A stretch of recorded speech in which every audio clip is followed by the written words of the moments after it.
So in today's video we're going to talk about a concept that Neville Goddard used to talk about called thinking from the end. It's a very powerful concept, but there are a few key points that I wanted to remind people of through this video so that they remember what the most important parts are to this so-called saying, thinking from the end. For most people it's a bizarre statement, but it's a powerful one once you get it. So let's get right into it and hopefully it'll help you out.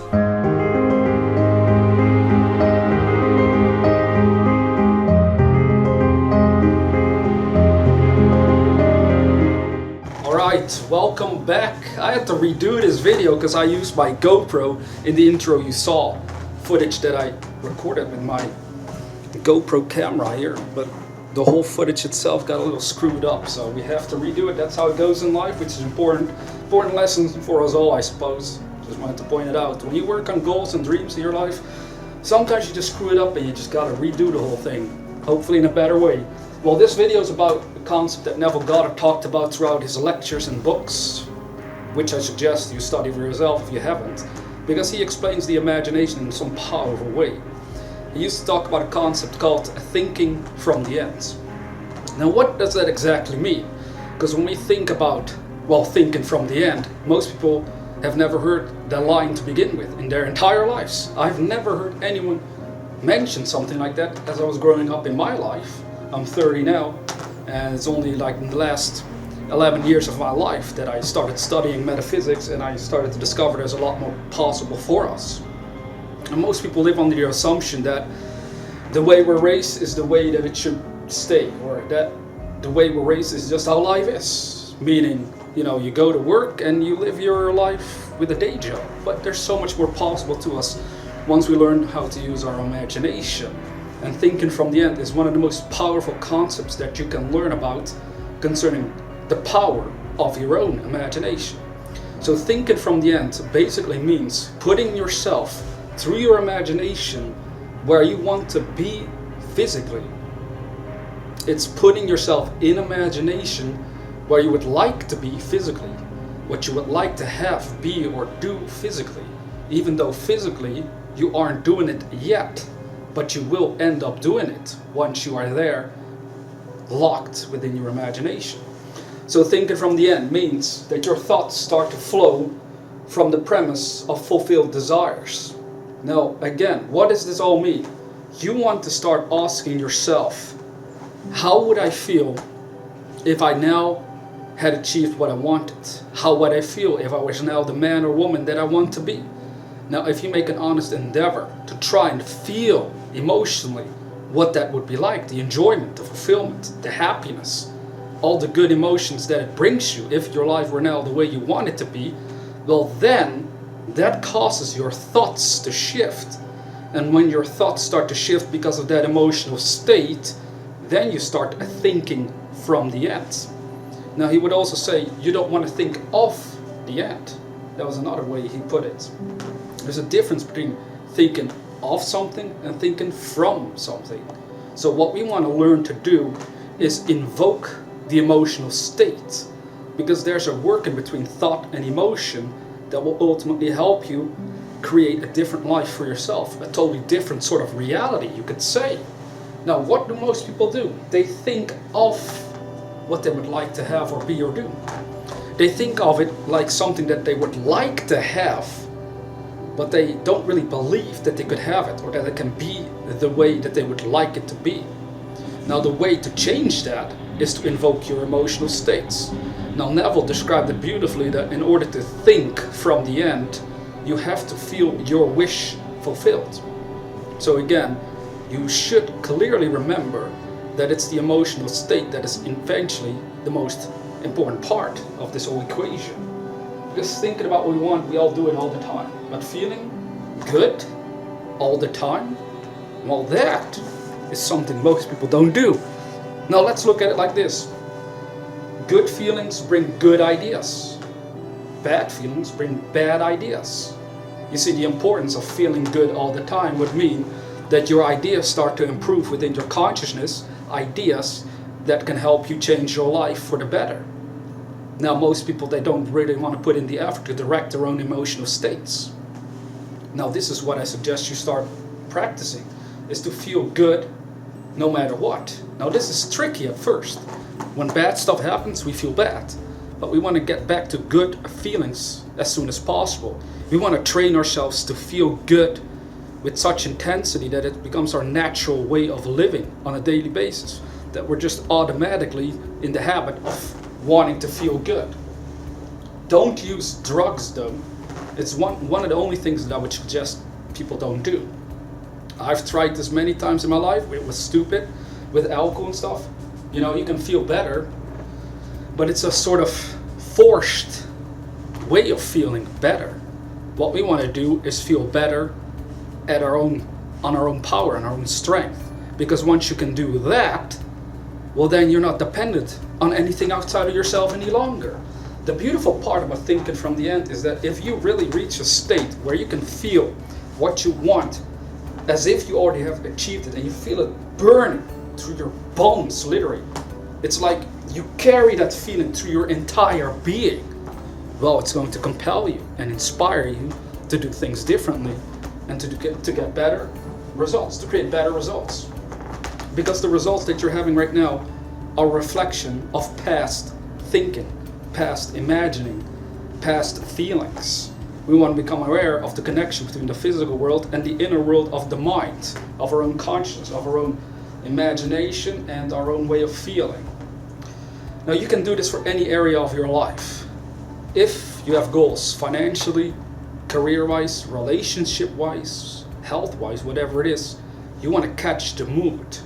You want to ask yourself again, how would I feel if this dream, this goal was now reality? How would I feel if my relationship was now wonderful? You simply entertain the feeling of how you would feel if you had a wonderful relationship and you enjoy it within your consciousness, because that feeling is going to influence your way of thinking, meaning your ideas are going to shift around. You're going to get better ideas, and then you can start acting on those new and better ideas, and what happens? Well, the results are going to change. This is something that I'm doing currently as well in my life. Like there's times where I'm like, I should have acted better. You know, we do stupid things. And then we're like, how could I improve this? And you start to imagine, first and foremost in your own consciousness, the improvement that you would like to see there. And then as you become emotionally involved in it, again, feeling your wish fulfilled, then it starts to compel you to act on that improvement that you first saw and felt within your imagination. But the most important part is to keep that mood alive. It is so important that you every day feel that burning, like the excitement for your dreams, for your goals of what you want. This works for anything, literally anything. It doesn't matter what it is. You just have to apply the power called your own imagination. Are you doing that? Because thinking from the end happens automatically once on an emotional basis. You are fulfilled. You are filled, full of what you want, of the essence of your desires. Because anything you want it because you think you'll be happier when you have it. Think about that. No matter what it is. Your desires, you have them because you can sense, if my life would be in this manner, I would feel a lot better about my reality, about my world. Start feeling that feeling already, even if physically things are not the way you want them yet. Because by feeling it already, you're going to become under a compulsion to make it so. Or, as Neville would say, a bridge of incidents will occur across which you walk towards the fulfillment of your own imaginary state. Now, again, let it sink in. Once you feel what it would be like if whatever it is that you're after was already reality, it starts to influence your way of thinking. It starts to change your thinking around.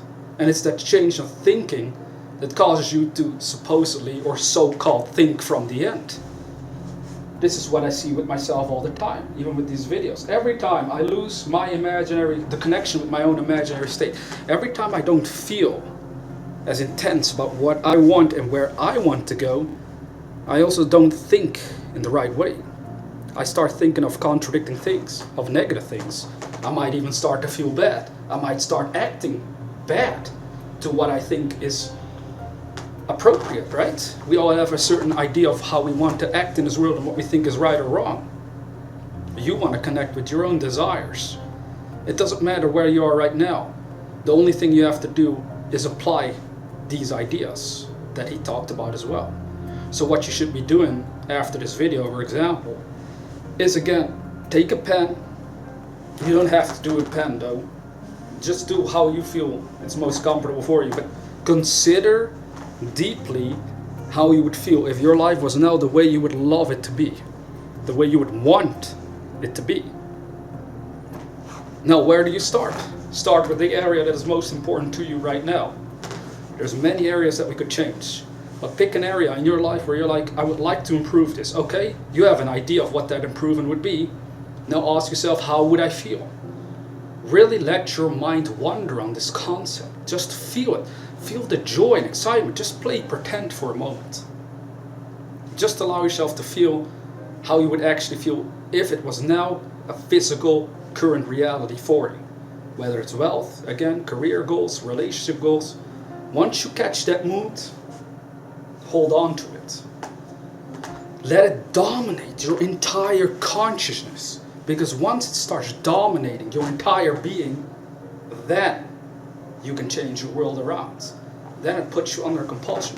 The feeling part of your consciousness is actually the magnet. You could describe it as an energetic, magnetic part of your being that will attract the ideas that you need, the people, the things, in order to make your life the way you want it to be.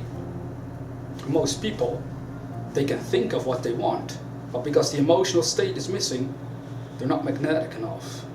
You become a powerful magnetic force once your entire emotional being, your emotional states are connected to what you desire, to what you really want. So you're going to work together with your imagination and with your emotional self. Again, these two must become one, because once these two become one, anything becomes possible for you.